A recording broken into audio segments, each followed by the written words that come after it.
எல்லாம் சிவமயம் என்று சொல்லிவிட எனக்கு எல்லாம் பயமயம்.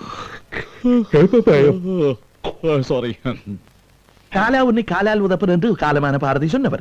காலனை காலால் உதைச்சால் காலில் அடிபடும் என்ற பயம் எனக்கு. கவிதை பயம் எனக்கு. கதை பயம் எனக்கு. வீம் என்ற கதைக்கும் பயம், அணு என்ற கதைக்கும் பயம், உதைக்கும் பயம், சிதைக்கும் பயம். கதவு பயம் எனக்கு. கொஞ்சம் திறந்த கதவும் பயம், முழுசா மூடின கதவும் பயம். பூட்டுப்பட்ட கதை வேண்டாலும் பயம். பேந்து திறக்க இல்லாமல் மாட்டுப்பட்ட கதை வேண்டால் திறந்தே சொல்லுறேன். மெத்த பயம் எனக்கு. காடு பயம் எனக்கு. நாடு பயம் எனக்கு. கூடு பயம் எனக்கு. குளம் பயம் எனக்கு. நண்டு கண்டால் பயம் எனக்கு. பூச்செண்டு கண்டாலும் பயம் எனக்கு. செண்டுக்குள்ளால இருக்கிற வண்டு கண்டாலும் பயம் எனக்கு. கடிக்கிற நாயும் பூனையும் பூனைதென்ற எலி பயம் எனக்கு. வெடிச்சு செதற செல்லும் செல்லுக்கா பதுங்கிற பங்கரும் பயம் எனக்கு. பங்கருக்குள்ள இருக்கிற பாம்பும் ஒரு கடிக்குமோ என்ற பயம் எனக்கு. நன்றி. சனக்கூட்டம் பயம் எனக்கு. தனிமை பயம் எனக்கு. தொங்க பயம், தாவ பயம், இந்த காசு பயம், மாசு பயம், தூசு பயம், பயம், அழுக்கு பயம், குளிக்க பயம், ஆடை பயம், அது